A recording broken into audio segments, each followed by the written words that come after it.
Let's talk about Cloud Atlas, released this week. What did you think of it? I mean, it's epic. It is epic, based on the best-selling book. And it has a lot of things going on in it. Epic is certainly the right word. Multiple stories. For example, there's one storyline set in the 70s, set in 70s San Francisco, about a journalist investigating a conspiracy within the energy industry. There's another story set in the 1930s Europe about a young musician who goes to work for an aging composer. There's another story set way, way, way in the future about a tribe surviving in a post-apocalyptic Earth. 6 stories in total.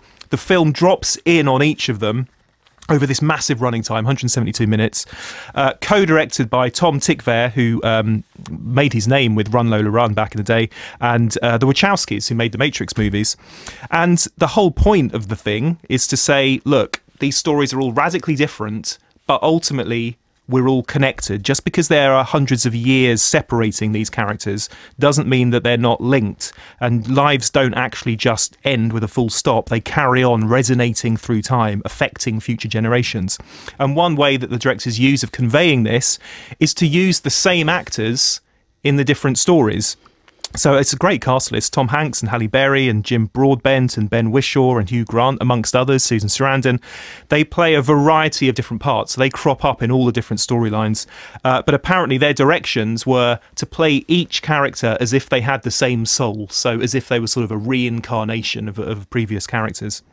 Unfortunately, that all sounds quite amazing, doesn't it? It does sound. And the book, you know, I've read not all of the book, but I've read a lot of the book, and it is a great book. The movie doesn't really translate, and it's one of those situations. We were talking about Beautiful Creatures earlier, weren't we? Yeah. Adapting books into movies. It doesn't work for a lot of the reason that great books don't translate, because you're just with a book like Cloud Atlas, which is a big book, for so long. So many pages, so many hours invested in reading it, so many weeks or months sometimes. And so you buy into it, you buy into the concept. And actually, ironically, even though the film is nearly 3 hours long and it's got a $100 million budget, it just doesn't seem enough to really carry off its ideas. It probably would have worked better as a mini-series or something, 6 one-hour episodes, something like that, you know, a 6-hour miniseries. But there's just no, it has to simplify things so much to pack it all in that you lose a lot of the impact. But there are good things in a 3-hour movie. It's unlikely to all be awful, and certainly the actors in it seem to be having a whale of a time, don't they? I mean, I think they love it. I think they love the challenge of playing multiple characters. And even though Tom Hanks is one of the, you know, Hollywood legends, for him to dress up and put on prosthetics and sort of do panto stuff in a way. Some which are good, some not so good. The Irish gangster, not so Terrible. good. But he looks like he's having a ball doing it. And I think that's important. Hugo Weaving as well, I'm a big fan of course, worked with the Wachowskis before in the Matrix films, really goes for it. And is such a great baddie in a lot of those stories. So the actors are having a great time, but the concept doesn't hang together. It's bizarre. It is a bizarre, strange film. The Wachowskis said, we want to make Moby Dick meets 2001. I think they've made Little Britain meets Blake Seven. It's an odd combination that doesn't really work.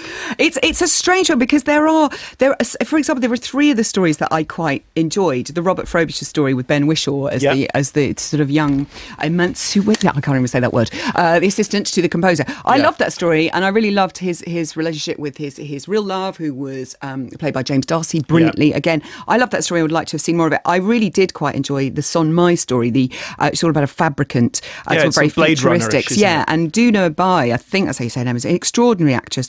And Jim Sturgis is a revolutionary. Amazing visual effects. That was glorious. The Tom Hanks, I just thought he came off with the sticky end of the lollipop. The awful Zachary True of the Juju storyline it had elements of the Mighty Boosh about it. And if you've seen the Mighty Boosh, then it's very hard to take some of the characters seriously, because they look almost as they're completely ripped off the Mighty Boosh. It's interesting you said that.